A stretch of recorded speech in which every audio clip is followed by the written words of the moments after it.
அண்ணன் சீமான் அவருடைய காணொலி தான் ரொம்ப பரபரப்பா கீழே இறங்கி தன்னுடைய கட்சிக்காரர்களே அடிக்க போனாரு, இல்ல செய்தியாளர்கள் அடிக்க போனாரு, இல்ல பவுன்சர்கள் அடிக்க போனாரு சொல்லிட்டு ஒரு பரபரப்பான செய்தி. பத்திரிகையாளர் என்ற போர்வையில் இருந்து கொண்டு எங்களுக்கு புறக்கணிக்கிறாங்க, நீங்களாம் வெளியில வாங்கன்னு சொல்லிட்டு ஒரு 4-5 பேர் அங்க இருந்து குரல் கொடுக்காங்க. யார் திமுக ஆதரவாளர்களா? திமுக யார் அவங்க? திமுக ஆதரவாளர்கள். திமுக ஆதரவாளர்கள். இப்போ அங்க இருக்கக்கூடியவங்க என்ன சொல்லி கத்துனாங்க? இல்ல அண்ணனை பேச விடாம அங்க உள்ள பத்திரிகையாளர்கள்லாம் நீங்களாம் வெளியில வாங்க 1-to-1 அண்ணனோட பேட்டி கொடுக்கணும், அண்ணன் தனியா பேட்டி கொடுக்க மாட்டாருன்னு சம்பந்தமே இல்லாம மேடை ஏறிட்டார். அண்ணன் மேடை ஏறி அண்ணன் தொடங்க ஆரம்பிச்ச உடனே இதை ஆரம்பிக்கிறாங்க. தமிழர்கள் என்ற ஓர்மையா ஒற்றுமையா சேர்ந்து அண்ணன் அவர்கள் கட்டமைத்து கொண்டு வரும்போது இதை பிடிக்காத திமுக எல்லாம் ஒன்றிணைகிறாங்களே என்ற ஒரு ஆத்திரத்தில் கோவத்துல தான் இந்த மாதிரி தூண்டி விடுறது. திராவிட நரிகள் கிடையாது, நாங்க வன்னி காட்டு புலிகள்னு சொல்றாரு இல்லையா, சலசலப்பு பஞ்சமாக யாரை பார்த்து சொல்றாரு? அது திமுக பார்த்தா சொல்றாரு, நேரடியா திமுக தான் சொல்றாரு. இந்த அளவுக்கு விஜய் அவர்களை இறங்கி அடிக்கணுமா சீமான்? இல்ல இறங்கி அடிக்கணுமாலாம் இல்ல, நீங்க தேர்தல் இறங்கிட்டீங்களே, தேர்தல் அரசியல்ல இறங்கினோம்னா இப்ப எதிரியை தானே அடிக்கணும். இல்ல இவர்களும் அந்த மாதிரி தானே இருக்கு. இப்ப நான் என்ன சொல்றேன்னா, எதிரியை அடிக்கலாம், சரி, எதிரியை அடிக்க போகும்போது குறுக்கு முறுக்குமா ஒருத்தர் ஓடிட்டு இருந்தான்னா சொல்லுவாங்க, யார் அந்த கொசு அப்படிமால அந்த மாதிரி இடையிட நீங்க ஏற்கனவே கமல்ஹாசன் ஒருத்தன் இடையில ஓட விட்டீங்க, இன்னைக்கு எங்க போய் நிக்கிறான்னு உங்களுக்கு தெரியும். அந்த வாசல் விட்டு வெளியில வரல, ஒரு MP சீட்டோட our படுத்துட்டாரு.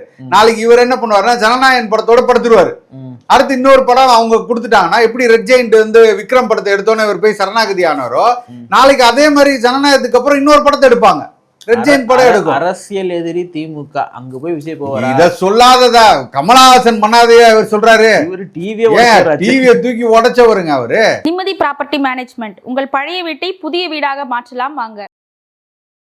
Voice of Tamil Nadu பார்வையாளர்களுக்கு வணக்கம். என்ற சிறப்பு நேர்காணலில் நம்முடன் இணைந்திருப்பவர் நாம் தமிழ் கட்சியினுடைய மாநில ஒருங்கிணைப்பாளர் திரு சசிகுமார் தங்கவேலு அவர்கள். அண்ணா வணக்கம். வணக்கம். நேற்றைக்கு அண்ணன் சீமான் அவருடைய காணொலி தான் ரொம்ப பரபரப்பா கீழே இறங்கி தன்னுடைய கட்சிக்காரர்களே அடிக்க போனாரு, இல்ல செய்தியாளர்கள் அடிக்க போனாரு, இல்ல பவுன்சர்கள் அடிக்க போனாரு சொல்லிட்டு ஒரு பரபரப்பான செய்தி. நேற்று அந்த களத்துல நீங்களே இருந்தீங்க, என்ன நடந்துச்சாங்க?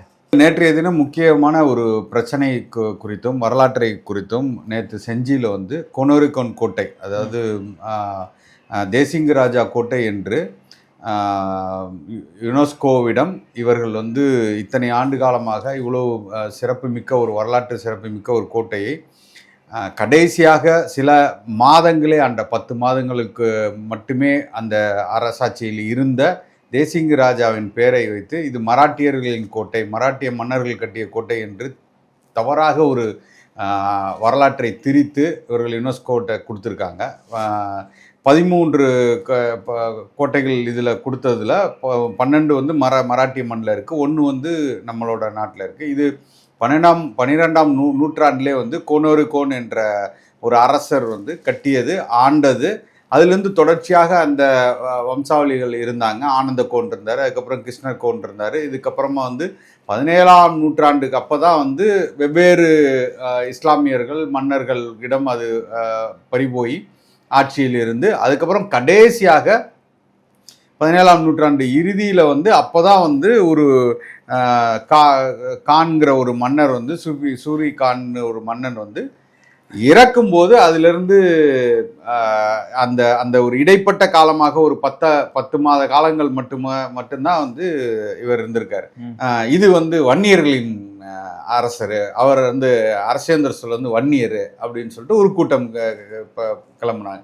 இல்லை அவர் கோனார் சமூகத்தை சேர்ந்தவர், இப்படியான ஒரு இதை திராவிடம் இவர்களுக்குள்ள சண்டையை மூட்டி விட்டு அங்கே குளி காஞ்சிட்டு இருக்கும்போது அண்ணன் அவர்கள் மேடையில் பேசிட்டு இருக்கும்போது அங்கே இடையில சர்ச்சையை உருவாக்குறாங்க. அந்த ஊர் மக்களை அங்கே இருக்கிற காவல் ஆய்வாளர் அவர்களை தூண்டி விட்டு அவர்களிடம் ஒரு சண்டையை உருவாக்கி, இந்த இடத்துல நீங்கள் போயிடணும், பேசக்கூடாது, இதை பேசக்கூடாது, மன்னரை பற்றி பேசக்கூடாது, மன்னர் தமிழர்னு நீங்கள் பேசக்கூடாது, அவர் ஒரு வன்னிய சமூகத்தை சார்ந்தவர்னு நீங்கள் சொல்லணும்னு சொல்லி பேசும்போது அது சர்ச்சையாகும்போது வாக்குவாதங்கள் ஆகுது, கைகலப்பாகுது. மழை பெய்யும் போது அதுக்கப்புறமா பாதியிலே கூட்டம் நிறுத்தப்பட்டு எல்லாம் போகிறோம். ஸோ இதோட தொடர்ச்சியாக மறுபடியாக நேற்று நடக்கும்போது இதை ஒட்டிய உள்ள அதே சமூகத்தை சார்ந்தவர்களும் அண்ணன் அவர்களுக்கு ஏற்கனவே குரல் பதிவு போடுறாங்க, ஏற்கனவே துண்டறிக்கை கொடுக்குறாங்க. நேற்று போட்டியாக இன்னொரு இடத்துல அந்த சமூகத்தை சார்ந்தவர்கள் ஒரு இயக்கமாக இருந்து கொண்டு அவர்கள் ஒரு கூட்டத்தை நடத்துகிறாங்க. இந்த மாதிரி சர்ச்சை நடக்கும்போது நீங்கள் அதை பற்றி பேசக்கூடாது அப்படின்னு ஏற்கனவே இது வருது. இதை ஒட்டி அதுக்கெல்லாம் அசராமல், அதுக்கெல்லாம் எதை பற்றியும் கவலைப்படாமல் கூட்டம் தொடங்கிடுச்சு. அதிலிருந்தே எல்லாரும் விழிப்புணர்வாக தான் இருந்தாங்க, எதுவும் சிக்கல் வரக்கூடாதுன்னு. ஆனால் அண்ணன் பேசின மறுகணம் வந்து அங்கேருந்து வந்து பத்திரிகையாளர் என்ற போர்வையில் இருந்து கொண்டு எங்களுக்கு வந்து புறக்கணிக்கிறாங்க, நீங்களாம் வெளியில வாங்கன்னு சொல்லிட்டு ஒரு 4-5 பேர் அங்க இருந்து குரல் கொடுக்க. யார் அது பத்திரிகையாளர் பொருள் இருக்கும்? யாரு அந்த பகுதியை சார்ந்தவர்கள். ஆனா அவர்கள் பத்திரிகையாளர்கள் என்று சொல்றாங்க. இல்ல நான் என்ன கேக்குறேன்னா, அவங்க திமுக ஆதரவாளர்களா? திமுக யார்? அவங்க திமுக ஆதரவாளர்கள். திமுக ஆதரவாளர்கள். அவர்கள் சொல்றது எல்லாமே திமுக ஆதரவாளர். ஏன்னா இது ஏற்கனவே தொடர்ச்சியா நடந்த சம்பவங்களும் அங்க உள்ள சட்டமன்ற உறுப்பினருக்கும் என்ன கத்துனாங்க. இப்போ அங்க இருக்கக்கூடியவங்க என்ன சொல்லி கத்துனாங்க? இல்ல அண்ணனை பேச விடாம அங்க உள்ள பத்திரிகையாளர்லாம் நீங்களாம் வெளியில வாங்க 1-to-1 அண்ணனோட வந்து பேட்டி கொடுக்கணும், அண்ணன் ஏன் தனியா பேட்டி கொடுக்க மாட்டாருன்னு சம்பந்தமே இல்லாம மேடை ஏறிட்டார். அண்ணன் மேடை ஏறி அண்ணன் வந்து தொடங்க ஆரம்பிச்ச உடனேதான் இது ஆரம்பிக்கிறாங்க. அது வரைக்கும் எந்த சத்தமும் இல்ல, யார் பேசவும் எதுவும் இல்லை. நானும் அங்கதான் அமர்ந்திருந்தேன், இங்க எதுவுமே இல்லை. அந்த அண்ணன் மேடை ஏறி பேச ஆரம்பிக்கும் தொடர்ச்சி. அப்போ நம்ம பொறுப்பாளர்லாம் என்ன பண்றாங்க, போய் அவங்களை அமைதிப்படுத்துறாங்க, இருங்க அப்படிலாம் பேசி அவங்கள சமாதானப்படுத்துறாங்க, பேசாம இருங்க, அண்ணன் தொடங்கிட்டாருங்க. ஏதோ பவுன்சர்களுக்கும் இவங்களுக்கும் சண்டை அப்படின்னு. இல்லை அதுதான் பொறுப்பாளர்னா பவுன்சர் கிடையாது. நம்ம பாதுகாப்பு படை பாசறையை சேர்ந்த பூமிநாதன் அவர்கள், அண்ணன் சுரேஷ் அவர்கள், இந்த மாதிரி எல்லா பொறுப்பாளர்களும் அவங்களோட பேசிட்டு இருக்கும் போதே அவங்க வந்து அமைதியே ஆகலை. தொடர்ச்சியாக அவர்கள் அந்த குரல்களை எழுப்பிக்கிட்டே இருக்கும்போது அண்ணனுக்கு வந்து அது ப்ரெஷர் ஆகிட்டே இருக்கு. இருங்கப்பா பொறுமையா இருங்கப்பான்னு சொல்லும் போது கேட்கலங்கும் போது தான் ஒரு கட்டத்துக்கு மேல அண்ணன் கீழே வந்து அண்ணன் இருங்கன்னு சொல்லி தடுக்கும்போது நம்மளோட கட்சியோட பொறுப்பாளர் தான், கட்சியோட பொறுப்பாளர் நீ விலகுடா அப்படின்னு சொல்லி பேசுறதானே தவிர மித்தபடி ஒண்ணும் இல்லை. இன்னொன்னு குடி போதல் இருக்காரு அப்படின்னு சொல்லிட்டு கிரிட்டிசிசம் எல்லாம் பண்றாங்க. அதான் சொல்றேன்ல, இவர்கள் வந்து ஒரு மனநிலை பாதிக்கப்பட்டு ஒரு பிதற்றத்திலே இருக்காங்க. இவங்களுக்கு வந்து என்னன்னா, எப்படியாவது அன்னைக்கு நான் சொன்னேன் இல்லையா, இது வந்து ஒரு முக்கியமான அரசியல் வரலாற்று நிகழ்வு. அவ்வளோ பெரிய ஆவணப்படம் போட்டு காட்டியிருக்கோம். இது வந்து எவ்வளோ தமிழர்களின் துன்பம், இதை வந்து எப்படி நம்ம வந்து நம்மள்ட்ட இருந்து அகற்றப்படுறோம். நாளைக்கு தஞ்சை பெரிய கோவிலே நம்மளதுமா, நாளைக்கு அங்க இருக்கிற சரபோஜி மன்னர் தான் இருந்தாரு, அதனால அதுவும் மராட்டின்னு சொல்லுவான். இந்த மாதிரி தொடர்ச்சியாக நம்ம பண்பாட்டு மீட்சியை வந்து இதை பத்தி பேசும்போது இதுல இருந்து மறைமாற்று விதமாக இது பேச வேண்டிய கருத்துக்கள் இருந்து மறைமாற்றி கொண்டு போறாங்க அப்படிங்கிற ஒரு இதுலதான் எல்லாருக்குமே அது கோவம் வரும். ஏன்னா ஒரு நாள் ஃபுல்லா அதுக்காக எவ்வளவு பேர் உழைச்சிருக்காங்க. அங்க பார்த்துருந்தீங்கன்னா எனக்கு தெரிஞ்சிருக்கும், முழுக்க திண்டிவனத்திலேருந்து கொடிகள் ஊனப்பட்டு அவ்வளவு மெனக்கட்டு அவ்வளவு வேலைகள் செய்து அந்த ஆவணப்படத்துக்கு வன்னியர் சமூகத்தை சார்ந்த ஒரு மன்னர் நீங்க சொல்லி அண்ணன் நிர்பந்திக்கிறாங்களோ? அவங்க அதை தான் சொல்றேன், வன்னியர்கள் தான் சொல்லி அவங்க நிர்பந்திக்கிறாங்க. இது வந்து திமுக தூண்டுது. திமுக நமக்குள்ள உள்ள சாதியை இதை வந்து இப்ப தூண்டுறது யாருன்னா திமுக தான், வேற யாருமே கிடையாது. நீ அதான் அண்ணன் ஹுமாயூன் கூட நேற்று அருமையா சொன்னார். இன்னும் இஸ்லாமியர்னு நான் சொல்லாம இருக்கேன், இன்னைக்கு வந்து ராஜராஜ சோழன் அடுத்து நானும் கொண்டாடணும் இஸ்லாமியர்னு சொல்றேங்க, அப்படிதான் கொண்டு போயிட்டு இருக்காங்க. அப்படி ஒரு ஒரு ஒரு ஒரு தமிழர்கள் என்ற ஓர்மையா ஒற்றுமையா சேர்ந்து அண்ணன் அவர்கள் கட்டமைத்து கொண்டு வரும்போது இதை பிடிக்காத திமுக எல்லாம் ஒன்றிணைகிறாங்களே என்ற ஒரு ஆத்திரத்தில் கோவத்துல தான் வந்து இந்த மாதிரி திராவிட நரிகள் கிடையாது, நாங்க வன்னி காட்டு புலிகள்னு சொல்றாரு இல்லையா, சலசலப்பு கஞ்ச மாட்டோம். யாரை பார்த்து சொல்றாரு? அது திமுக பார்த்தா சொல்றாரு, நேரடியா திமுக தான் சொல்றாரு. திமுக தான் திட்டமிட்டு மாதிரிலாம் பண்றாங்களா? உறுதியாக சொல்றோம், திமுக தான் திட்டமிட்டு இதை செய்யுது. நீங்கள் சேகர்பாபுவா இருக்கட்டும், அங்க இருக்கிற அமைச்சர்களா இருக்கட்டும், இவர்களின் வேலை என்ன, இந்த ஊடகத்தை கையில வைத்துக்கொண்டு எப்படியாவது அண்ணன் அவர்கள் ஏதாவது ஒண்ணு சொல்லிவிட மாட்டாங்க. எல்லா தொடர்ச்சியா எல்லா லைவ் ஸ்ட்ரீம் மீடியாவுமே இதை வந்து சீமான் அவர்களை கிரிட்டிசைஸ் பண்ணி தானே போட்டாங்க, என்ன நடந்ததுன்னு தெரியாம. அதுதான் சொல்றேன், அதுதான் உங்களோட நோக்கம். நீங்க எப்படி ஒரு காலத்துல வந்து விஜயகாந்த் அவர்களை கட்டமைத்தார்களோ அதே போல அண்ணன் சீமான் அவர்களையும் நீங்க கட்டமைக்கலாம் நினைக்கிறீங்க. அது வாய்ப்பே இல்லைங்கிற. நீங்க ஒரு அரசியல் தலைவர், இத்தனை ஆண்டு காலமாக நீங்கள் விஜயகாந்தையும் அண்ணனையும் ஒப்பிட்டு கூட பார்க்க முடியாது. அண்ணன் அவர்களின் செயல்பாடுகளோ சரி, நாம் தமிழர் கட்சியின் செயல்பாடுகளும் சரி, எந்த இடத்திலையும் மக்களிடத்திலிருந்து அந்நியப்படவே இல்லை. ஒவ்வொரு நாளும் ஒவ்வொரு மணித்துலையும் நாங்கள் மக்களோட இருக்கோம், மக்கள் பிரச்சனைக்காக இருக்கோம், மக்களுக்கான பிரச்சனைகளை தீர்ப்பதற்காக நின்று பேசி கொண்டிருக்கோம். சும்மா போற போக்குல ஒரு அறிக்கையை விட்டு பண்ணையார் மாதிரி பனையூரில் உட்கார்ந்து கொண்டு எல்லாரும் அங்க வந்து பாருங்கன்னு சொல்லலாம். விஜய் அவர்கள் சொல்ற மாதிரியோ இல்ல ஸ்டாலின் அவர்கள் வீட்டுக்குள்ளே உட்காந்துக்கிட்டு எந்த துறைக்கு அமைச்சர்னு சம்பந்தம் இல்லாம சேகர் பாபு அனுப்பிவிட்டு பேசுறதாகட்டும், இல்ல அடாவடித்தனமாக சம்பந்தமே இல்லாம உங்களுக்குலாம் நான் எது கொடுக்கணும்னு சொல்லி ஒரு அராஜக போக்கில் பேசுறதா இருக்கட்டும், நாங்க தான் உங்களுக்குலாம் சோறு போட்டோமே, உட்கார வச்சு டீ கொடுத்தோமேன்னு பேசுறதா இருக்கட்டும், இந்த மாதிரி ஒரு கேவலமான ஒரு அரசியலை செய்யாமல் நாங்கள் உன்னதமாக மக்களோடு மக்களாக நின்று வேலை செஞ்சுட்டு இருக்கோம். அப்படிங்கும் போது நீங்கள் எங்களை எந்த இடத்துலையுமே உங்களால் வந்து எங்களை எதிர்கொள்ள முடியல.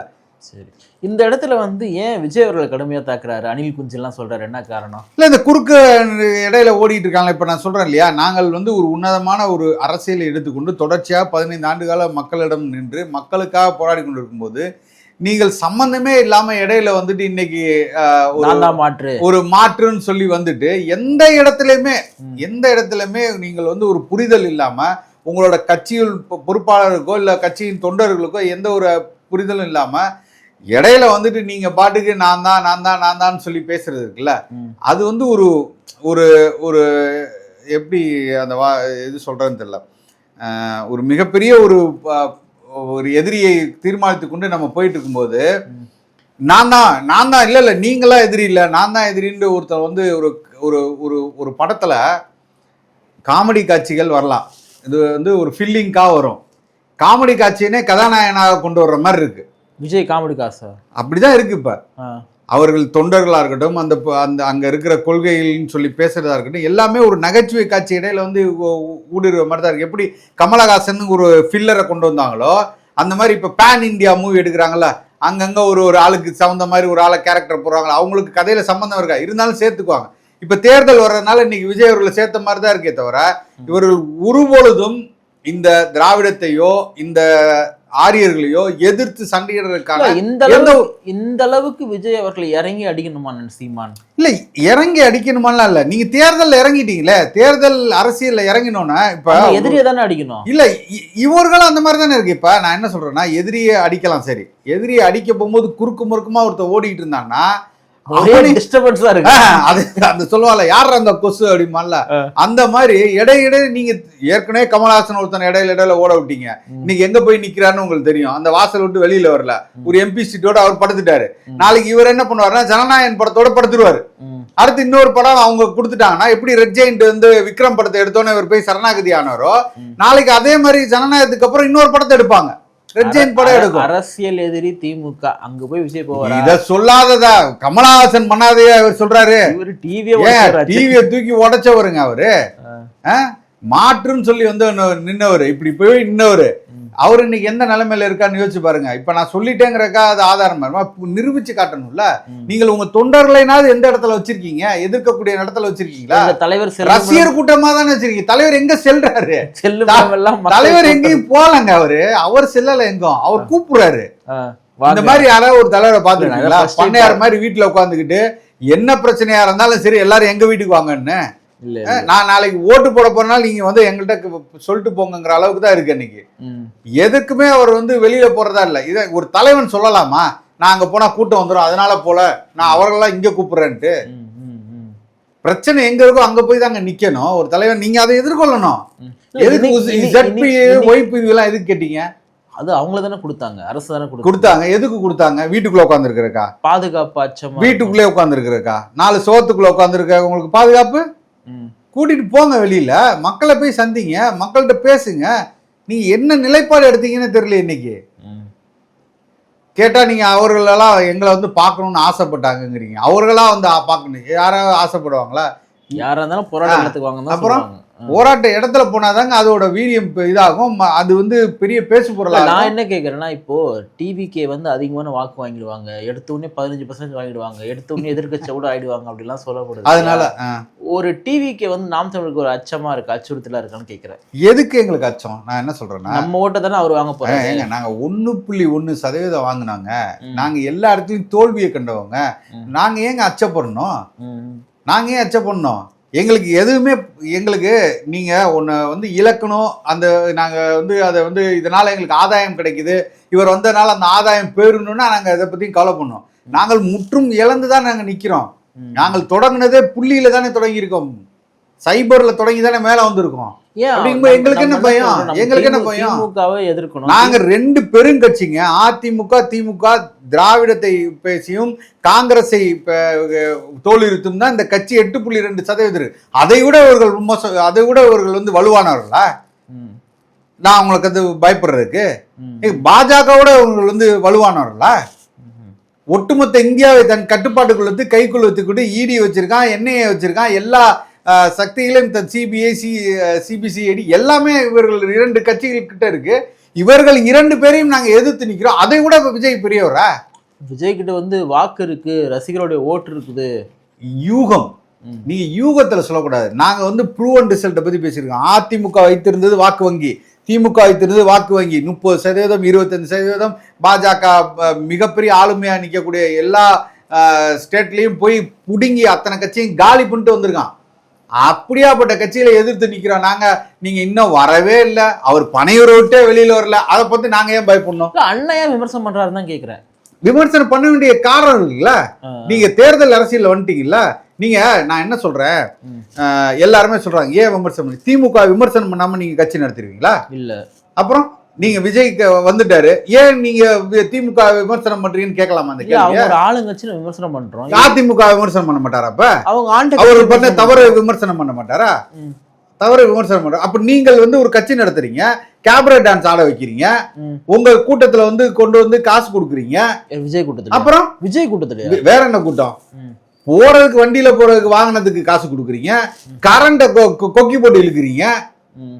அதை கூட உண்மையா ஒழுங்கா நடத்த மாட்டீங்க. நீங்க அதுக்கு ஒரு ஜெனரேட்டர் வச்சு நடத்த மாட்டீங்க. அப்ப என்ன மாதிரி அரசியலை நீங்க இந்த மண்ணுல திருப்பி கொண்டு வந்து விதைக்கிறீங்க? இதை நீங்க ஏத்து கேள்வி கேட்க மாட்டீங்களா? ஓ, அரசியல் களத்துல திமுக வீழ்த்த வேண்டியது பிரதான தேவையா இருக்கு. திமுக வீழ்த்தணுங்கிற அதற்கான நட்பு சக்தியா இருக்கக்கூடிய தாவேக கூட சேர்த்துனா வீழ்த்த முடியும்.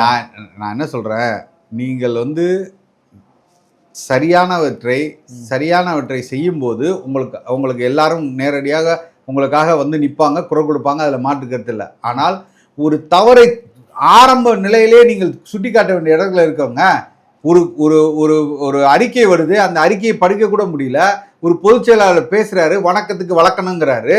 இதெல்லாம் நீங்க யாருமே எதுவுமே நீங்க பேசவே கூடாதா? அவர்கள் செய்யக்கூடிய அரசியலை நீங்கள் பிரம்மாண்டம், நீங்க 50 லட்சம் பேர் வருவாங்கிறக்கா எல்லாம் ஏற்றுக்கொள்ளணுமா? பாருங்க, ஒரு 50 லட்சம் பேரை கூட்டிட்டாருங்கிறக்கா இந்த கட்சி வென்றுன்னு சொல்லிட்டு நாங்கள் அமைதியாக வேடிக்கை பார்க்கணுமா? இவர்கள் திமுக உண்மையாக எதிர்த்து விடுவார்கள், திமுக எதிர்க்கக்கூடிய பிரதான கட்சி இதுதான் ஏற்றுக்கொள்ள முடியுமா? எந்த இடத்துல நின்றுருக்கீங்க? நாளைக்கு உங்க சனநாயகம் படம் வரும்போது நீங்க அவரோட போக மாட்டீங்க. ரெட் ஜெயண்ட் ரிலீஸ் பண்ணா கூட பண்ணாதுன்னு என்ன நிச்சயம்? அதனால இவரை பேச வேண்டிய கட்டாயத்திலும், இந்த கட்சியை தோலுரித்து இந்த மக்களிடத்தை கொண்டு போய் இடத்துலையும் நாங்கள் எங்களிடம் அந்த கடமையும் பொறுப்பும் இருக்கு. அதனால டிவிகே மட்டும் இல்லை, இதர கட்சிகள், எந்த கட்சிகள், அணில் கட்சியோ எந்த கட்சியோ இந்த மண்ணுக்கு ஒவ்வாமையா இருக்கும், இந்த மண்ணுக்கு இந்த மக்களுக்கு எதிரானவற்றையும் இல்லை மறுபடியும் இந்த சினிமா முகத்திலும் கொண்டு போய் நிறுத்தி இந்த இளைய தலைமுறை பிள்ளைகளையும் தவறான ஒரு அரசியல் பாதையில் கொண்டு போனால் அதை தோலுரித்து மக்களிடம் கொண்டு போய் காட்ட வேண்டிய இடத்துல நாம் தமிழர் கட்சி இருக்கு. நீங்கள் எங்களையும் ஆக்கப்பூர்வமாக விமர்சனம் செய்யுங்கள், அதில் எங்களுக்கு மாற்று கருத்து இல்லை, வரவேற்கிறோம். நிகழ்ச்சியில் பங்கேற்று பல்வேறு கருத்துக்களை பகிர்ந்தமைக்காக நன்றி.